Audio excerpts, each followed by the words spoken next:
DNVR Broncos live coming to you from the DNVR Bar on the corner of Colfax and York. And once again, beautiful downtown Denver. Beautiful day in the Mile High City, baby. For now.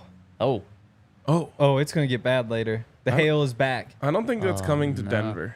the thunderstorms are coming I to don't know. Denver, I think. At least that's what a device in my house told me this morning. Oh, interesting. I'm What's the seeing advice? 30% chance of rain at 4, 30% chance of rain at 7. That sounds like Interesting. weather. Really? I was told big time thunderstorms by my, I have so many devices in my house, by my Apple Home Pod. I didn't know that was a thing I that do. existed. I guess I only have 3 of those. But I keep thinking I need more. I have 2 of those and 2 Alexas. See, I can't do both though, because I feel like I want them all connected. Yeah, I Why was, do you need those? Oh man. Hey because Siri, then- play music. Yep, exactly. I bet I just got somebody. No, Okay. because Hey Siri's your own voice. Oh, that's The right. Alexis Wait, isn't. Alexis. Play DNVR Broncos podcast. Nice. Alexis or Alexa? It's Alexa. Oh, it doesn't know its name. Alexa, you're right. Boy, when I did A and Z last year with Alexis Perry, was I confused every single day. Oh, wow. That's weird. Every day. Pretty easy. I talk to Alexa more than almost anyone. Okay, my question is, why do you need multiple of these things from 2 different brands? Okay, so the real reason is I used to have 3 Alexas, and they were all connected. It was all great. But then my I fiance's believe the brother, plural is Alexa. Alexa. Well, that's what I said earlier. Yeah, but then that's too close to Alexis, and then it just gets very confusing. So I had 3 of those all connected, great. But then my fiance's brother works for Apple, and he said those things are shit. So agree. for Christmas, he bought us 2 of the Siri ones, but I'm like, I actually really like the Alexis. Really? And so now I couldn't like not use the Siri ones that I got. So now they're just kind of dispersed, but it gets me every time. I have 2 of the big HomePods that uses like my speakers for my TV. They're so sick. But the only problem is the You know Henry just has wires strewn about everywhere. because I have a great setup. Because I have Apple you TVs. can't have a great setup and wires everywhere. I don't care about the wires. I care about having all 3 TVs within view and having Apple TVs connected to all of them so you can switch what the sound is super easily. Do you have And like great sound You know how system. we have like that cord blocker over there, where we have like so many cords that run across the floor? So you have those cord blockers. Do you have those on your floor? No. No, you just have wires everywhere. Very much a they're all just safety hazard. behind the TV. Oh, okay. Yeah. Like that's not I don't bad have then. cats though, so it's not a safety hazard for anybody because nobody's running around back there. But cats are nimble. You know, I'd be more worried That about is you true. tripping over than the cats. Now, if you had like mice, they would just eat through all the cords. Thank goodness I don't. You'll find You out might. soon. That's true. When is mouse season? Is there like a season for that? It's like all the bugs try to come inside when like the weather gets cold. I guess it'd probably be the same thing. But wait, what are we talking about? Mice? Mice aren't bugs. True. Mice are animals. But there's got to be like a time when they all like, it's about time to get things ready to stop the mice from getting When in. it gets confused cold. Are you confused? It of is when it gets cold, moth it must be. season? They also have a season. I mean, that's right everything now. has a season. Bear season too. End of the summer, getting ready to hibernate. Is getting ready to hibernate their season? It's when they're a That's- little more Oh, on a little edge. hung- That's when they a little come down from hungry? the mountains the most, and like they're going through everybody's garbage and stuff. Oh, I didn't 'cause know they're- that. They're trying Very- to bulk. It's Yeah, bulking it's season. bulking. Very season. Montana. Yeah. Is it bulking season right now for humans? No, it's It's shredding season, Shred. cutting season. cutting season. Yeah, yeah. Unless you want to get shredded. Is it bulking season for the Broncos wide receivers? Would that be a good thing? Jerry could probably bulk up a little. Jerry could. Yep. And How Tim. about for their numbers? They bulk those numbers up a little bit. I hope so, because they're gonna need a big shot in the arm for that group in order to live up to expectations. Yes. Yeah. So what are the expectations? Be It's a great- good. Just be good. Like, just have a real passing offense. So when you say That's good, not up to them. when you say good, and that's kind of up to them. The receivers are part of the passing offense. Yeah, but they're good. The receivers are? Yeah. Are we sure? Yeah. Why? How do you know that? I've seen them play. Okay. I think it's an okay group right now. From what they've shown, I think the potential is way more than what they've shown. But in order to there's a big difference between potential and what they are. And when you guys say good, I think slightly above average. Is that when you guys say good, is that what you think? That'd be good. Even if you're a little below average. Like, there's just so many. That's good then. Yeah, but I don't think you'd notice. Like, I think you'd go through the season and be like, I think if you have the 20th best receiver room in the NFL, you probably think that you have, like, the 12th. Just because there's so many receivers. Like, that's what it feels like. The thing is, the receivers just have no say in how good they are. They absolutely do. If you gave these receivers to the Buffalo Bills, they'd be arguably the best receiver group in the league. Oh, man. See, I totally disagree with that. Okay. Because where have you seen that? We've seen 1,000-yard season among the top 3 guys. Uh-huh. Yeah. They can't get yards if the ball doesn't get to them. Okay, so how good was the Broncos' passing attack in 2015? Passing attack. It was not good. It was awful. It was bad. How good was it in 2016? Okay.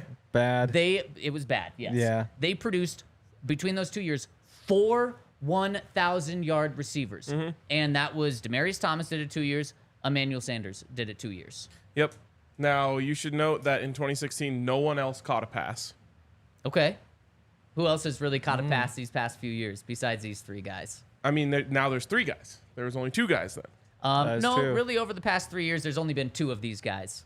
In the past. Between this group, there's really only been 2 guys. Also, again, Peyton Manning, even as a shell of himself, better than any of these guys. No, not even close. In 2015, yeah, he had the worst statistical season that we've seen of any quarterback over these past decade. And I would still take him to start that exact version of Peyton Manning to start tomorrow for the Broncos. Well, the stats were worse than any quarterback that we've seen. So in terms of doesn't matter. Producing the stats, well, it does. In terms of receivers getting yards, the stats that a quarterback is able to put out limits the receiver stats. So it does matter. But he was clearly able to get the ball to those guys enough to put up stats. That's a good. We could almost do a whole podcast. Would you rather have current Russell Wilson or 2015 Peyton Manning? It's not debatable. I don't think it is either. All I'm talking about is the stats that Peyton Manning put up. And you're right, it's not debatable. You would absolutely rather have the awful season that Russell Wilson had last year, stat-wise. No. Yes. Based on stats, Ryan, we can just look at the stat. That's all I'm talking about. I'm not talking about Peyton Manning's mind and stuff. Yes, you can. Well, Peyton Manning knows how to get a guy open. When you're talking about receiver stats, you can talk about stats. Yes, when you're talking about receivers. But Peyton Manning can easily just look over to Demaryius Thomas and just be like, okay, run a slant. Boom, there's a catch. Russell Wilson can't do that. I just completely disagree. Okay, so then what about 2016? Trevor Siemian. Yeah, I mean, again, he just threw the ball to Demaryius and Emmanuel the whole time. Why didn't that happen last year with Courtland Sutton and Jerry Jeudy? Because the quarterback was worse. And they called bad plays, and they weren't using guys to their strengths. Oh my gosh. A lot of it's coaching. I didn't think that there was going to be this much bias with this conversation. Bias towards who? You're just giving the benefit of the doubt to these 3 guys that have been on the roster for 3 years. It's not like they're all new guys and we don't know what they're capable of. I think their potential is much higher than what we've seen before. But I can't look at these guys and say, like, oh, yeah, they're all great. They're ready to take off. Or they've already taken off. That's kind of the vibe I'm getting from them. No, they haven't done anything. It's just not their fault. The big thing for me is that they just fit Sean Payton so well. Like, I don't know. The Emmanuel Sanders, Demaryius Thomas, I'm sure Sean Payton would have found a good way to make those guys look good. But he does so much better when you have depth. And you're constantly changing who's out there. And you have guys who do different things. And I think that fit is probably why I'm most excited about them. That and like Jerry was just sick at the end of last year. Okay. So let's hear from Jerry Jeudy. Because, Henry, you were out at camp yesterday. That's why you weren't on the show. Out at Jerry Jeudy's camp. And he was asked about what would it mean to have these 3 guys, Tim Patrick, Jerry Jeudy, and Courtland Sutton, on the field at the same time. And here was Jerry's response. I saw you at Courtland's wedding. You guys are close, this receiver group. How much would it mean to finally get you all on the field and have success, given kind of the relationships and friendships you guys have? You know, it means a lot. You know, we haven't been all on the same field since my rookie year. So, you know, it's been a tough few years. But having everybody on the field at the same time, it's going to be big because, you know, I know what we're capable of and they know what we're capable of. So having everybody on the same field, it's going to be a hard group of guys to stop. What'd he say? He said he the last thing that he said was, if we're all healthy and on the field, it would be hard to stop. And you agree with that, Ryan, don't you? No. How can you say what you said the first 15 minutes of the show and then say it wouldn't be hard to stop? Because you have to have a quarterback to be hard to stop. So you think that... So then why were you in favor of the Broncos drafting Jerry Jeudy with the 15th overall pick? If you think it's... Because I thought they had a quarterback. Obviously, the receiver is a dependent position. But I think you think it's even... You think it's like 100% dependent on the quarterback. 80-20. So then why would you ever invest in a receiver? You probably shouldn't unless you have a quarterback. So you... True. So then why would you... Justin Jefferson, great investment. What would he do with the Broncos? How good is Kirk Cousins, though? He's good fine. Enough. He's good enough. Good enough. So Justin Jefferson is that good to make Kirk Cousins look good and to put up the best stats in the league with having a good enough quarterback. Yes. Yep. You have to have a good enough quarterback. And what would he do if he was with the Broncos? 80% dependent on that. I think Justin Jefferson would absolutely be a 1,000-yard receiver with the Broncos. Yeah, he'd get 1,000. Because, I mean, Jerry's basically. No, he's not. He's not. I mean, 974. Like, he is basically. Yeah. But 1,000 yards is 1,000 yards. He's not been a 1,000-yard receiver. No. But, like, when you think about, Justin Jefferson would be a 1,200-yard receiver at least. No. Yeah. That's Not a even right close. around where I'd put the line. Not even close. Yeah, I think so. I think you guys are, specifically Ryan, I should say, I think you're just dismissing what a good wide receiver can do. Maybe. And of course, a great quarterback can turn bad wide receivers into good wide receivers. They give them a massive boost. But I just don't know how you can make the case to invest in wide receivers, but then say they don't mean anything unless you have a great quarterback. Remember when Randy Moss... I don't think I have made the case to invest in receivers. How good is Tua? Good enough. Good enough. Last year, you did not have that tune about Yeah, I did. Tua. I was No, saying you the did Broncos not. should trade for Tua 2 years ago. You were as like, just like for a third-round pick is what we were talking about. Flyer. Take a flyer on Yeah, it. so he was a flyer quarterback, yet he produced Tyreek Hill, who had 1,700 yards last season. Good enough. Huge for Tyreek. I mean, that is Tyreek doing that. You also... No, that's Tua and Mike McDaniel. Oh my gosh. Oh my goodness. It's just like Randy Moss with the Raiders.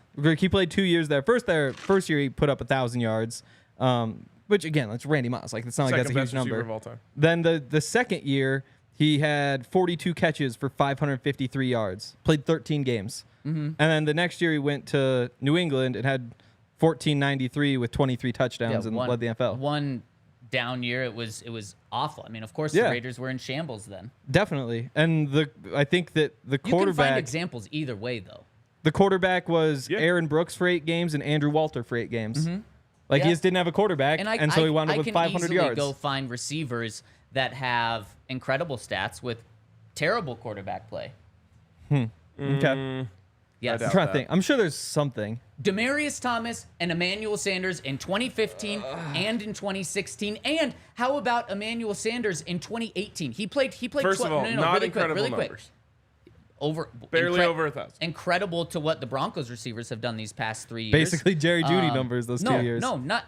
Yes. I mean, 150 yards more per season for 2 guys compared It's to just not one. 100. It's and like 100 even. In 2018, Emmanuel Sanders, before he was traded, played 12 games for the Broncos. He had 850 yards in 12 That's pretty good. games. Again, I'm just pointing out guys that have been on the Broncos. I don't have to look past one team. And people... You're also I acting saw- like there's a difference between 973 and 1,053. It's that 1,000-yard line. It's- We talk about that it's like like- that is a big deal because it is. It's like like 5 yards a game. It's what Brandon Marshall said, where it's like, yeah, it doesn't feel like it matters now, but when you retire and you go to your Wikipedia page and it says you had this many 1,000-yard seasons, that's what matters. But in terms of like, what are you going to be as a football player this year, then it doesn't really matter. The 1,000 yards is a threshold. It is. We talk about so many different thresholds with players. That is a threshold. And also, I saw someone saying... But you said... Wait. I saw some people say, you're talking about Emmanuel Sanders and Courtland Sutton, or Demarius Thomas. Great receivers. Mm-hmm. If you draft a guy with the 15th overall pick, you should expect him to be Demarius Thomas or close to. If you have a second-round pick in Courtland Sutton that made the Pro Bowl, that was a 1,000-yard receiver, the only 1,000-yard receiver that we're talking about among these 3, he did it once, you should expect Emmanuel Sanders type of production and So, numbers. well, So I I'm not legitimately talking. I'm not think- talking about Hall of Famers here. I'm talking about very good receivers. One's going to be and absolutely should be in the Ring of Fame. Emmanuel Sanders has a claim to that, a Pro Bowl type. You should be getting that production. If you give these receivers Trevor Siemian and Gary Kubiak, that's another important part of this. They do it too. And again, Demaryius 1083 and then 949 in those 2 years. Jerry had 972 last year. No, I think in 2015 and 2016. Oh, 2015. I was thinking Emmanuel, or 2016, DT 2017. had 2,000 yards. 2015's 1300. But again, that's Peyton Manning, not Trevor Siemian. It's the worst quarterback play we've seen in the past decade. No, and you we've have seen to some watch the very games. You bad can't just quarterback- talk about the stats. No, with this you can. When you're talking about receiver stats, you can talk about quarterback stats. Yes, you can. No, you can't Stats. because you have to watch the games and say, oh, Peyton Manning knew exactly how to get Demaryius open. Read me Peyton Manning's stats from that season. Doesn't matter. Just This- watch the games. Ryan, when you're talking about stats of the receiver, you can talk about stats of a quarterback. Okay, so then you would rather have Case Keenum this year than Peyton Manning. In terms of we're just talking about stats. And so, yes, I would rather have Case Keenum's stats. So you think that than Case Peyton Keenum has a Manning's better chance? Stats. So you think Case Keenum has a better chance to get Emmanuel Sanders? Sorry, Jerry Jeudy 1,000 yards than Peyton Manning? Answer that. 20 straight no, up. No. We're talking about 2015 Peyton Manning. Okay, yes, the in worst in version the, of Peyton in the Manning. regular season. Yes, who has a better chance to And get Case- Jerry Jeudy 1,000 yards? Case Keenum. You couldn't be more wrong. I'm not talking So- about one guy. I'm not talking about selecting just one guy. Again, we're talking about two receivers. Uh-huh. So one of the things that Hey. I did before this pod, because Jerry talked about having these guys healthy. You know how many games? So there's been a total of 50 games since Jerry Jeudy entered the league that Courtland Sutton, Jerry Jeudy, and Tim Patrick have been eligible to play in. 50 games. They've played. Guess how many games they've played in together? 3? No, can't be that little. I'm going to say 12. Very close. 11. They played in 11 games. I went through and crunched the numbers on what these guys have done, averaged it out to kind of get an idea of what it would look like over a 17-game season, and I was blown away by these numbers this morning. I almost texted you guys right away being like, I cannot believe these numbers, just absolutely blown away. And I want to tell you about them after I tell you about our friends over at Saturday Neon. Something we can agree on is these neon signs over at Saturday Neon, whether you want to support the Rams, the CSU Rams, the Buffs, that's the CU Buffs, or so many different college teams. You can do that over at Saturday Neon. Get yourself a neon sign, whether it's for your man cave, whether it's for your office, whether it's for your living room outside. They're awesome to put up. Whether you own a bar and you want to put it up in your bar, just like we have over at DNVR, they are LED neon signs that just look awesome. It's a Denver-based company. They went to CU, so it's a local company, and they are a great product. You can also put it in your office. So if you want 10% off your Saturday Neon sign, go to SaturdayNeon.com. That's SaturdayNeon.com and use that code DNVR to get 10% off your order. And if you order over $200, you're going to get free shipping. That's SaturdayNeon.com. Use that code DNVR. And also head on over and check out our friends, honestly, our best friends. I think my best friend at the very least. And that is Manscaped. In case you haven't heard, it's Smooth Sack Summer. So when you're playing in the summer sun, make sure you're escaped from pubes to bum. That's right. This is the summer to keep your balls cool while still looking hot with Manscaped.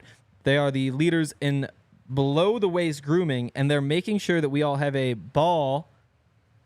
There you go. We got that one too. This summer by giving our pants partners everything they need to stay fresh. So dive headfirst into Smooth Sack Summer by going to manscaped.com for 20% off and free shipping with our code DNVR.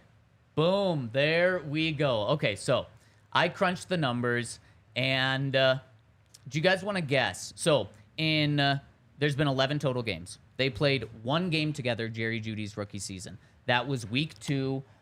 Courtland Sutton missed week 1, came back for week 2. That's when he tore his ACL midway through that Pittsburgh game. So only one game they played together in 2020. Then in 2021, they played 10 games together. Courtland Sutton, I believe, missed one game. It was the second to last week of the season. Tim Patrick played in every single game, and Jerry Jeudy missed 7 games. You that don't have season. KJ in there. No, it's just the 3. Oh, okay. It's I was thinking with KJ when I guessed 3. I believe he was only asked about when he's been asked. Yeah. It's always the conversation was around these three. It's Courtland Sutton, Tim Patrick, Jerry Jeudy. I think it was the question before though when he said like I'm just excited to get everybody back, and he said KJ, Court, and Tim Patrick on field. But then these guys have been. But that's asked why I this got confused. offseason. I think Court, Tim, and Jerry, all when we've had big media availabilities, they've all been asked about those three specifically. And it's the big three. And so I'm just looking at those three. So in 2021, they played 10 games together. And then last year, obviously, Tim didn't play at all. So they didn't have any time together during those seasons. Do you guys want to guess in those 11 games who had the most production in terms of catches and yards between those three? It wouldn't have been Jerry. Tim. I'd go Tim, yeah. You'd go Tim? It would be Jerry. Okay. It would Really? be Jerry. Number 2, Tim? it would be Tim. Now, in terms of touchdowns, it was Tim. Because guess how many touchdowns in those 11 games Tim Patrick has? Receiving touchdowns, of course. 5. 6. Okay. How many would you guess for Jerry Jeudy? 1. Ooh, 1, because he was not good at touchdowns before. And what about Courtland? 0. 3.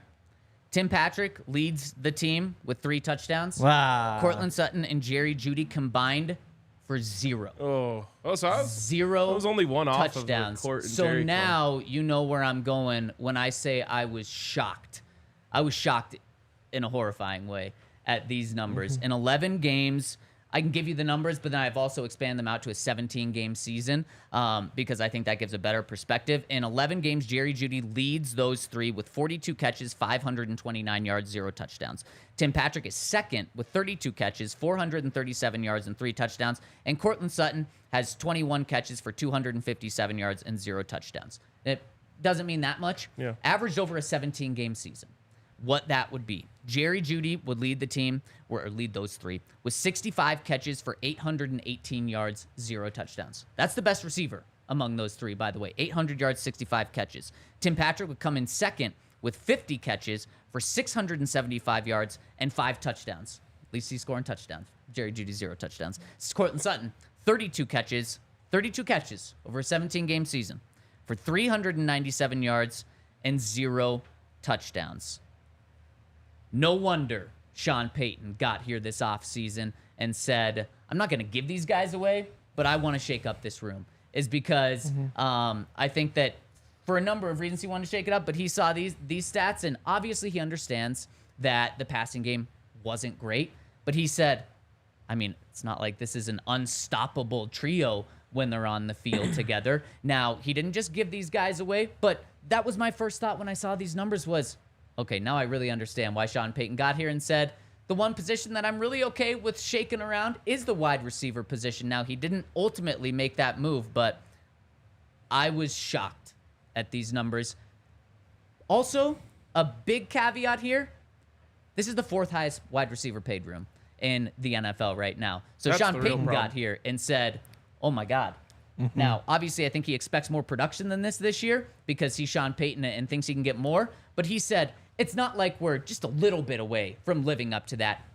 You're talking about if this is the production you get, one of the worst receiver rooms in the NFL, if not the worst, honestly, while you're paying top 4 money.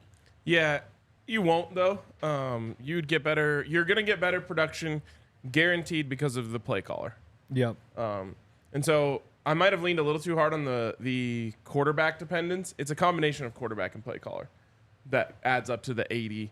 While I think the wide receivers make up for 20. But I think it's fair to say that these guys have just been average. It's not Also- what these numbers say. Yes. I was you just can point looking to back. the numbers as much as you want without watching the games, but you also watch the games. Ryan, I've watched the games. I know. That's what I'm saying. Yes. So are you seeing guys have a quarterback get throw passes to these guys that they're just not bringing in? Am I seeing Tim Patrick be Courtland Sutton be a completely different receiver since his 1,000-yard season, which, by the way, is not included in these numbers because he did that before Jerry Jeudy was here. He did not do that when Jerry Jeudy was here. Has Courtland Sutton been anywhere close to a game changer? Absolutely not. Courtland Sutton has lost a step, and it's concerning because we're 3 years removed from when he was good. So Courtland Sutton has been below average for a number 2.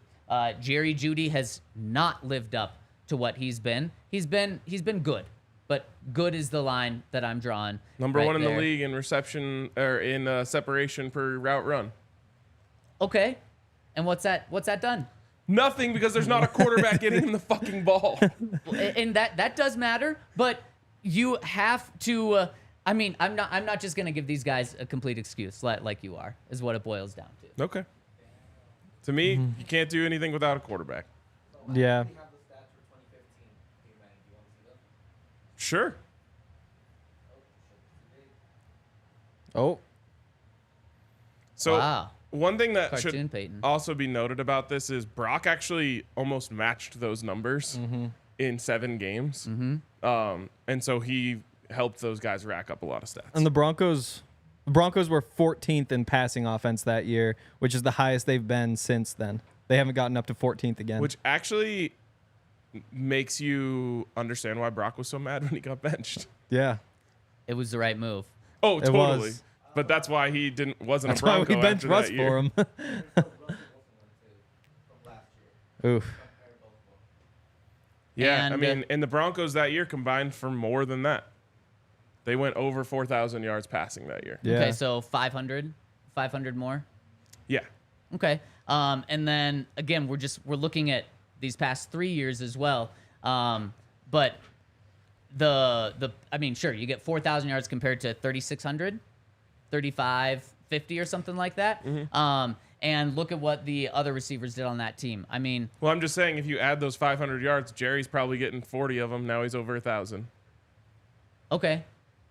And you would say he's incredible. I would not say he's That's what you incredible. said. You said you can put up incredible numbers, and then you referenced Emmanuel and Demarius going barely over 1,000.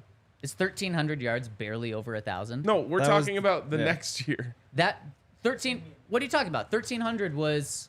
No. 1,300 was Super Bowl. That one That's was. what said I'm you- talking about. but you- 1,300 Super Bowl. yards is incredible numbers. We're 1,000 talking yards. Simeon, 1,000 yeah. yards is the bar that we've talked about. Yes. And yes, that's a bar. That's not incredible. That's a bar that, But you were that talking we about look to. That what I everyone was looks referencing to. is you talking about Trevor Simeon that season. And what did DT put up? Like 1150. I think he had 53. 1,000 scrimmage yards. 1,053. 1,000. I think 1,083. No, 1,053. Then 930 something the next year. What did what were Emmanuel and DT's stats? They were literally both between 1,000 and 1,100. It was like 1,053 and 1,064. Clear the threshold. But we're not Yeah. talking about those guys. We're talking about Jerry Jeudy, Courtland Sutton, and Tim Patrick. Yeah, you I have hear. a quick question because somebody in the comments brought it up. What would happen if Gregg Dulchich becomes the leading? Would that change the dynamic at all for the wide receiver room? It would In mean a that good they way? were terrible. It's probably pretty Or it could scary. mean he's Travis Kelce, and he has Yeah. 1,300 receiving yards. There's only one of those. That would be nice. No, I mean, you see George Kittle. Also, he Travis- put up George Kittle put up 1,300 yards. I think 2 seasons ago. There are tight ends. There's 3 in the league ish that can get 1,000 yards a season. I think Darren Waller did it 2 years ago. And I'm not saying that Gregg Dulcich should get 1,000 yards, but I don't think it's necessarily 100% doom if Gregg Dulcich leads the team. I think I do. think it could be doom, or it could mean, and then you just found a top 3 I think tight it's end more in the likely NFL. that he leads the team. If he's leading the team, that he got like 750, and the rest of the team was terrible, then he got 1,300. that would be yards. really hard for like DraftKings to set a line. Where it's like if Gregg Dulcich is a leading receiver, What does over he under have? how many yards? I just don't think he's. It's that probably not good. Yeah. I want to see what did Gregg Dulcich average last year in the games that he played over an entire season, because it was I good. mean, there were stretches where he was the third best receiver for or third best tight end receiving wise for a 5-game stretch, only behind Travis Kelce and George Kittle, and he was that good. Here, I got his stats up right here. He only went for 411 receiving yards last year. How many games did he play? He played Here, I got the numbers right here. So averaged out over a 17-game season, that's 700 receiving yards over the season. But that was as a rookie. That was injuries before. He wasn't able to practice in training camp preseason, the first 6 weeks of the season. So he's going to get a boost from the injuries. He's going to get a boost, obviously, from the passing game, like you've talked about from these guys, obviously from the play calling.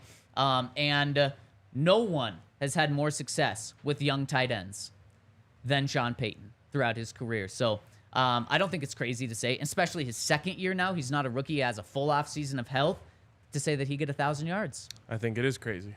I don't think so. I mean, it's way more likely that Jerry Jeudy gets 1,000 yards. Well, of course. That's not the conversation. But I think in 8 seasons that Sean Payton had Jeremy Shockey, Jimmy Graham, and why can't I think of the other one?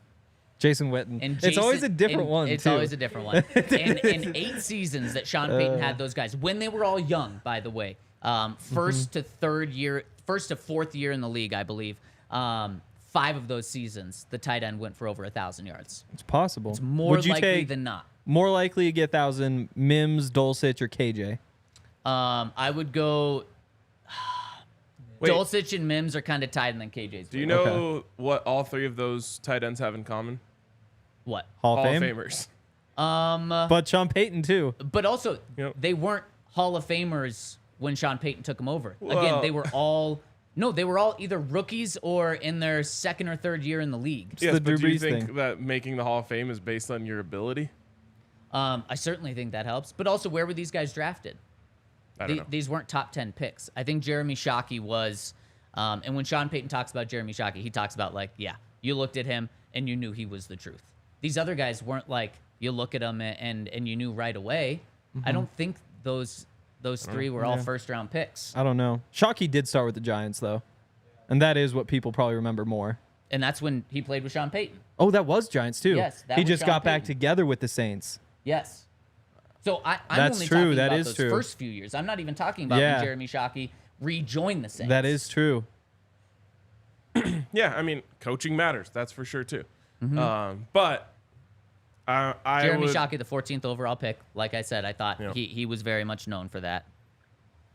Or he was known for being a I'm dude. guessing Witten was low. Jimmy Graham, 3rd-round pick. Where was Gregg Dulcich picked? 3rd? No, No, 2nd. 3rd. Benito. Oof. Yeah. Yikes. And then Jason Witten, 3rd-round pick. Oh, okay. I thought he would be later. We're talking about 2 3rd-round picks, a 1st-round pick, and then Gregg Dulcich, who's a 3rd-round pick. Yep. So Sean Payton really helped those tight ends become Hall of Famers. Who are their quarterbacks? Off the top of my head, I don't know. He did. I No, don't think Eli Jeremy was Shockey. there when Jeremy Shockey was a rookie. Yeah, that would have been. I think it's right around 2000. So that would have been right Kerry before Collins? Eli Manning. And then Jeremy Shockey. Would that have been Tony Romo? Or not? Jason Witten. Would that have been Tony Romo? Yes. Or was that even pre-Tony? That might have been pre-Tony. I don't know. Too long ago. Yeah, and then Jimmy Graham would have been Drew Brees. Yeah. So, I mean, yeah, you're talking about some good quarterbacks, but also not good quarterbacks. Maybe. Yeah, I don't know who they were. Yeah. But again, those 3 guys in those 8 years averaged 875 receiving yards. So for Jeremy Shockey, I think it was Kerry Collins. Okay. Just so you know. That's a good poll. Impressive. I would say that 875 is an attainable number. That would be huge. Oh, that would be massive. But then, to be fair, if you're gonna say like, "Oh, that's so far off from 1,000," I mean, what was? I'm 972. not saying it's so far off. I'm saying like You that's. just said it would be so hard to imagine Gregg Dulcich getting 1,000 yards this season. Yes, I But can't now you're imagine. saying he can get 875, but now you're like, oh, well, another 125. But if you make that same argument for Jerry Jeudy, you just can't have it both ways. No, I'm not. All I'm saying, Yes, you I are. see 875 as like the peak.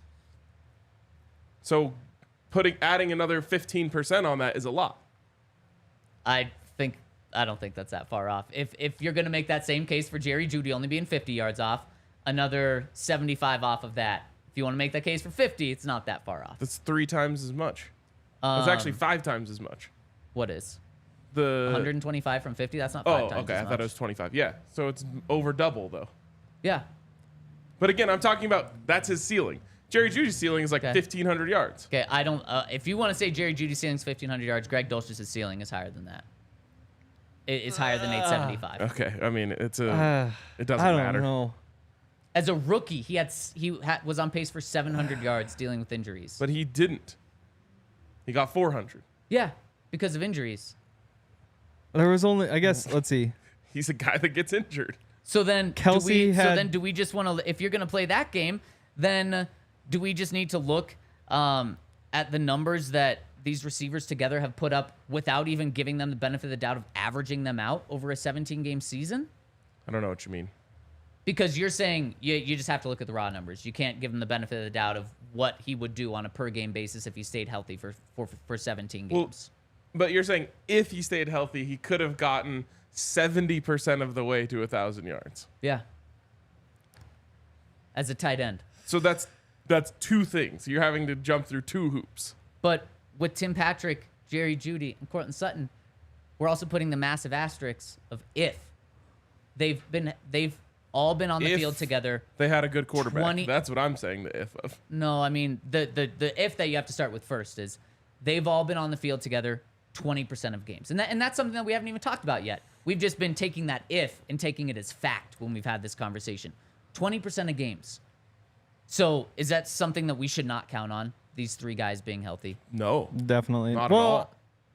3 we can. It's once we get past those 3 to everybody else. Wait, why would those 3, when again, in the past 3 years, they played 20% of games, why are you just taking that and running with it? 2 ACLs. Those are just kind of fluky things, and that's the bulk of it. Like, that's one. Well, I guess not full season for Court, right? He played the first couple games. He played in 1 game. One game. Yeah, so that's basically he had an injury before 2 of the played seasons. 2.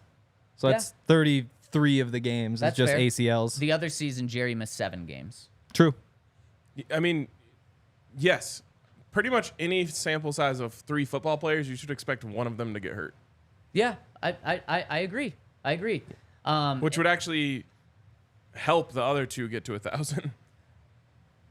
That is true. I think that at the end of this season, we're going to be talking about a different big 3. And I think Marvin Mims is absolutely going to be in that conversation. In fact, I think Marvin Mims is going to be in that conversation week 1. Really? And if not, by week 4. And certainly midway through the season. And then by the end of this season, I honestly think we're talking about Marvin Mims being the number 2. And I think it's going to be complemented by Jerry Jeudy, but it could be complemented by one of those other guys. But I absolutely think that Marvin Mims has kicked one of those guys out. And I do think by the middle of the season that one of these 3 guys is traded because of these numbers, because of injury risk, and because of Sean Payton just trying to mix that group up already, and then adding an additional layer by drafting Marvin Mims. Yeah, I mean, I don't disagree with any of But that. that's kind of why I think that's why I'm excited about the group, because I think I don't know. Last time we saw those guys healthy, last time Jerry was healthy, which was just last year, he finished 23rd in the NFL in receiving yards. Last time we saw Court healthy, which was again last year, was 34th in the NFL in receiving yards. Well, the last time we saw Tim Patrick, he finished 49th, which is 17th among number 2s. Plus, you factor in all the tight ends and running backs in front of those guys, and there will be some competition and stuff. But I can look at that and say, I'm really excited to see what those guys do. Throw in Marvin and KJ and Lil Jordan Humphrey and Marquez Callaway, and like I just think Back of the roster, Hank. Yeah, no, that's I don't know. That's my favorite part. But that's why I can look at it and just say like this is a group that I'm really excited to see. But one of you made the argument earlier that that by not having or by only having 2 of those guys that you should have higher production. Mm-hmm. Those years that you just read, there were only 2 of them. It's true. And shouldn't they have had even more production because the ball wasn't being spread over 3? And now you throw in Marvin and KJ and Lil Jordan Humphrey. Production's and going somewhere. And the production between those 3 should probably drop off then if you're adding more people to this mix, though, right? It's possible. Yeah. In the end, any improvement to the passing game is going to be because of Sean Payton and Russell Wilson. Like when Jerry Jeudy inevitably goes over 1,000 yards this year, it will not be because Jerry Jeudy did something drastically different. It'll just be because Sean Payton called better plays and Russell Wilson threw better balls. No, I think these receivers all need to take a big step up. You can say that, but I'm just saying Jerry Jeudy, if he's healthy, is going over 1,000 this year, and it's not going to be because of what he did. I think so. I do think it'll be because a combination of it's a dependent position, Ryan. There's no doubt about it. But if Jerry Jeudy, if he plays the way that he's played these past 3 seasons, he's probably going to be a little better with the quarterback play. But in terms of him living up to that 1,500-yard season, like you said earlier, he's also going to have to play so much better. Yeah, to get to 1,500. But I'm just saying he's going to go over 1,000 this year, and he could do that by being the exact same player as he was last year. And I do think he's going to get a lot better too. Like Sean Payton is going to turn him into, I don't know. That's the other reason you have all those guys who've, I don't know.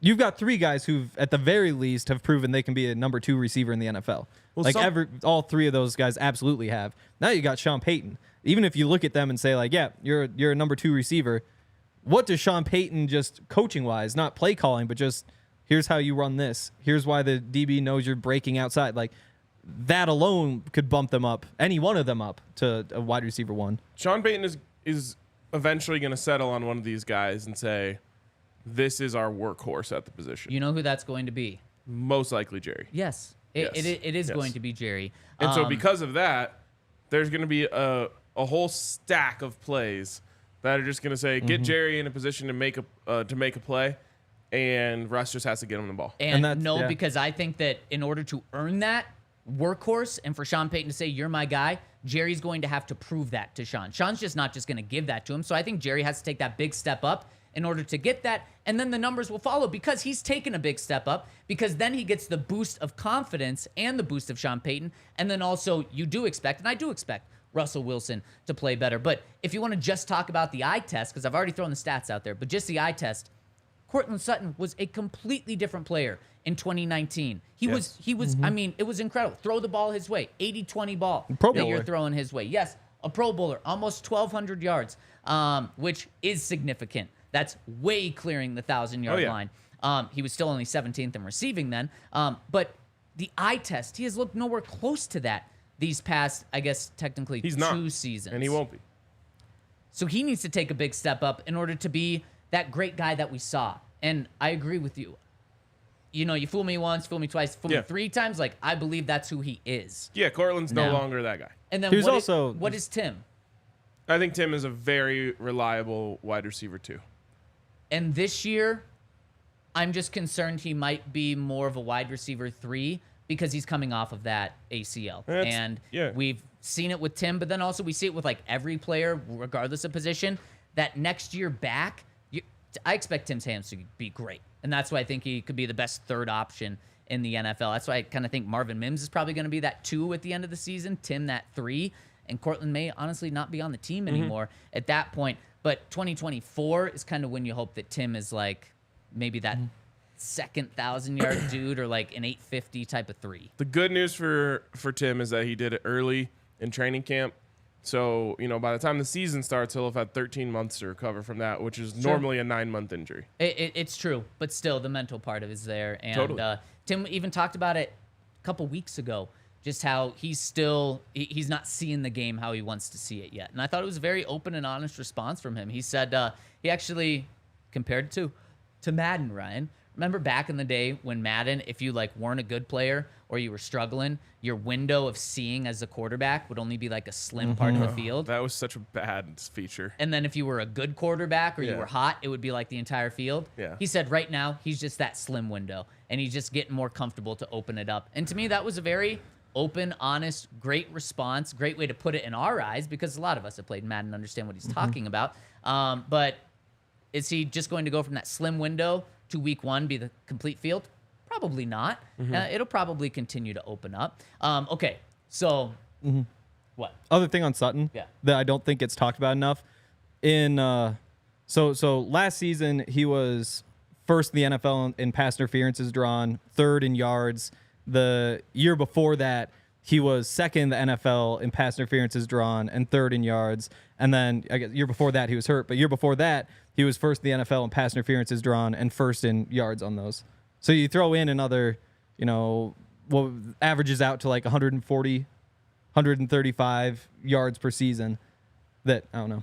It's easy to forget about those this far removed from the season. True. He also got called for a pass interference last year, so there goes 15 of those. But yeah, it was worse is call what ever. it was. I also think that those numbers, you need to. I mean, you would think that those eventually balance out, right? And eventually turn into receiving yards. Well, it's when you do it that consistently, because it's just because he's so big, like you wind up getting fought so much that he gets hit. And then you also look at who else always leads. Like the year he was first, he tied actually in penalties called, DPIs called, with Odell Beckham and Mike Evans. Last year it's Tyreek Hill. So it is, I don't know. That's a strength of his game, is that he draws those. Yeah. So you're talking about a feature at the very least. Yeah. You're talking about collisions on the field, right? Oh yeah. There's a collision on the roadways. You got to call our friends over at Backus and Schenker 222-2222. If you're involved in any accident that results in an injury and you need help, call our friends over at Backus and Schenker or go to coloradolaw.net. Whether it's auto, whether it's pedestrian, whether it's a bus accident, whether it's rideshare, whatever it is, call our friends over at Backus and Schenker. That's 222-2222, and they will be there to help. Free consultation, free when they work on your case, and it's also free until they win you money. And speaking of money, they've won over $1 billion for their clients. That's $1 billion with a B. So all they do is win. And if you need to get help, call our friends at Backus and Schenker. That's coloradolaw.net, or smash the 2s at 222-2222. Questions? No, No. not yet. And if you okay. if you're suing because because there was an eclipse. And there was an eclipse and somebody said, "Look, there's an eclipse." And so you looked, but then it burned your eyeballs, and so you can't see anymore. Have you heard of that? Like, you go blind? Yeah. Yeah, okay. I think If it's you a look at- myth. if you look at the sun, Yeah. yeah, it's not good to look at the sun. Right? No, it's Yeah, definitely not. yeah. But if you are going to look at the sun, which you still probably shouldn't, make sure you're wearing some shady rays, because they will protect your eyes from maybe not staring directly at the sun for too long, but just in general being outside where the sun is. They have some awesome stuff that they've made. They've got durable frames. They've got extremely clear optics. They're great for adventuring in the outdoors. Really just an all-around world-class product, but you don't have to pay those prices, especially right now, because if you go to shadyrays.com, use the code DNVR, then you can get 50% off 2 or more pairs of polarized sunglasses. They're great sunglasses. They've gotten 5 stars by more than 250,000 people. And I mean, we've been saying that for months now. Yeah, probably up to 3. That's what I was thinking. Yeah. That's probably 5 stars by 300,000 people. So make sure you go shadyrays.com, 2+ pairs of polarized sunglasses for half off with the code DNVR. So you got to run soon? Yes. Well, I got to throw some take it or leave it's your way. So we might have to push the comments and questions until tomorrow, but we've got time for it tomorrow. I'm going to, what? Nothing. I'm going to throw some numbers, receiver numbers, your way. I think you guys are going to be horrified by these numbers. But there's a reason why I'm putting these. So Courtland Sutton's numbers for this season: 57 catches, 758 yards, 6 touchdowns on 95 targets. You taking or leaving them? I have to leave it just because of the catches versus targets. So we're talking about what catch rate would that be? Just about 60%? Yeah, I would have taken everything else if you just didn't tell me the targets. Courtland, I believe that's higher than Courtland Sutton's catch rate in his career. Okay. Still no. Still leaving it. 60%? That's so bad. You would take Russell Wilson's 63% completion, though. It's just a little bit below. Yeah, can't do it. Okay. That's tough. Even Courtland Sutton being a 50-50 ball guy, like you're throwing deep to him. If you're throwing deep to him and he's catching that many 50-50 balls, it should be a lot more yards. Okay. There's a lot of things that go on with these, because first of all, I guess you're not guaranteeing Like, health I would with that. rather him just have way less numbers than get targeted at around 60%. Catch rate of 60%. Yes. Like, if he was caught every time he threw, like, 100% catch rate, 500 yards. Yes, yeah. That would actually be sick. Sign me up for Huh. like a 75% catch rate, 500 yards. Because then you just know, like, Wow, I'd rather have the yards. 3rd and 15. Wait. you just throw them Okay. anyway. We got to go rapid fire. Oh, so, yeah. Henry, you take them? Point is, there's a lot of things. It doesn't quite guarantee health, but a lot of these kind of do, which is really tempting. Okay, also, I should add, for all of these 16 games, all of these guys play 16 games. Interesting. And then the other thing is, I think it's a lot easier to accept like 768. Like if you were to say yes to all of them and you get them all, that's different because like Courtland Sutton doesn't guarantee Tim Patrick's health. So like what if other people get hurt and he still gets that? So that's what's on my mind. So I'm telling you, 16 games for all these guys. Definitely. But that's why I can't take this one because there's a chance that somebody else gets hurt and this is still what you wind up with and I can't take that risk. So I say no. Saying, ahead of time, all of these guys are playing 16 games. So even for Sutton, if I take Sutton's, I also get all the other receivers are healthy? Yes. All of these guys are playing 16 games. No matter what. Okay. Yeah, you're overthinking it. So you're not overthinking it. Are you taking or leaving it? I'm leaving it. You're leaving it, both leaving it. And again, these numbers, I didn't pull out of nowhere. These are Mike Clay's projections from ESPN. Okay. That's what we're going off of. You're both leaving it, but it was actually closer than I thought. Tim Patrick's numbers. Here we go. 46 catches, 609 yards, 4 touchdowns on 73 targets. No. Oh, wait. Is that 600 or 800?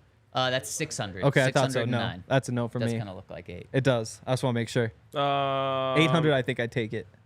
No. Yeah, I mean, I'm saying no to these in an instant. Both of them, and which is kind of crazy. You guys are a little more on the fence than I am about these. I am instantly turning these down because I think it would be a massive disappointment. I would have taken Courts in a heartbeat if it wasn't for that catch rate. Huh. So a 75% catch rate, and it was still same numbers. 7. Yeah, sign me up. 75 would be crazy. It would be crazy, especially for Court because you're not. That might be like a record. Doing that for Court. No, when Michael Thomas had like 85% catch rate his entire career, it's insane. Because they're all slants. Okay. Now, no, but that's the crazy thing about Michael Thomas. Not Marvin Mims. True. Leave. 20 catches, 245 yards, 2 touchdowns on 31 targets. Huge leave. Yeah, this would be incredibly disappointing. Henry? What was that, like 12 yards a catch? No, 10 yards? Yeah, just over 10. That's unacceptable. It just doesn't make sense. But yeah, I wouldn't be surprised if he winds up with like 350 yards this year. The thing is, though, like, why would you take this when you can just roll the dice and maybe he's a Pro Bowler as a rookie? That's why you don't take this. One of the 4 receivers is probably going to have a stat. 12 yards a catch. One of the Broncos receivers is going to have a stat line that's close to this. It's just who? Like KJ Hamler? No, I think probably one of these big 4. And it could be Marvin, but I'm not taking it. I'm very bought in on KJ still. Okay. Just want to get that out there. Make sure that people know. Okay. And now final he made one some here, big plays. Coming in from Jerry Jeudy. Jerry Jeudy, 66 catches, 987 yards. His best year of his career, 6 touchdowns, 106 targets. Hard Definitely pass. not. So hardest pass of them all. So I was going to say, what I gather from you guys, or at least from Ryan, the way you've been talking about these, is you expect a massive year from Jerry, and then from the other guys, fine years. Yeah. Maybe even underwhelming years. If you're taking 750 from Courtland and you did turn down 600 from Tim, but maybe if it was 700, you would have taken it. Yep. So you're not expecting an offensive explosion in the passing game where they're top 5. You're expecting one guy to be the dude, and then maybe even some underwhelming play from the rest. No, I just expect efficiency in the passing game. I don't think. I think 750 yards from your wide receiver 2 would be disappointing. I don't care as long as it's efficient. I mean, we pulled up the numbers. 750, that was Tim Patrick when he finished 48th. So that would be about what you expect from a receiver 2 in the NFL. Bottom of the number 2. Well, 64 would be the bottom of number 2. Yeah. Yeah. So middle of number 2. Okay. Yeah. Okay. But I mean, I don't know. Khalif Raymond was the number 2 receiver for the Lions last year. Yeah. Like being good among the number 2s isn't always like the most impressive thing in the world. You know? It's also about doesn't mean you take it. It's about like 15 yards per catch and about a 66% catch. So. Yeah, I mean, I just like Marvin Mims. If he goes for 245 yards, that's a huge disappointment. Agree. That should be on 10 catches. Sure. Okay, Yeah. Do we have one more you here? Yeah. Let's pull it up. So what are you guys doing with this wide receiver stat line? This is in general. You don't know who is who. The Broncos have all 3 of these this year. A 1,200-yard receiver, a 950-yard receiver, and a 700-yard receiver. Absolute take. Yep. Definitely take that one. And you're running with it. Oh, yeah. Easy. I think like a good goal is like 4,000 passing yards this year overall. That gets you like 2850, I think. And then you still have like 1,200 from Gregg Dulcich, running backs. Marvin Mims. your Marvin fourth and fifth Mims. receivers. Yeah. Yeah, and I think you take it. I really like seeing that wide receiver one get to 1,200 yards. That'd be huge. It would Absolutely. be huge. It would. Now, if I throw those numbers out there and you have to assign who you think it would be, who's getting 1,200, who's getting 950, who's getting 700, and you can include Marvin Mims if you want. I go Jerry, Courtland, Tim. Jerry, Tim, Dulcich. Wow. Whoa. No tight ends. No tight ends. Wow. You hate Dulcich. You can't go with him. I just don't think he has any chance of getting 1,000 yards. But he can get 750 for sure. Good thing it's only 700. 12, 950, and 700. Okay, it would be. I mean, it's probably Jerry, Court, Tim. I'm going Jerry, Marvin, and Tim. Oh, Damn. really? 950 is a rookie. for would be rookie. You huge. can't forget how Sean Payton has utilized rookie receivers. And Henry and I wrote about it, or are writing about it in these coming weeks, about just how much Sean Payton has used rookie receivers in the past. He has had many 1,000-yard receivers as rookies. It's gonna be interesting. Yep. Need better play from everyone. Fun debate? Did you guys like it today? Yeah, it's fun. Too intense? No, Yeah, I like that. perfect Maybe amount. It's a lot of Broncos talk. Hopefully, people are ready It for really that. was. All right, that's gonna wrap it up for us today. I have to go somewhere very quickly. We'll see you guys later.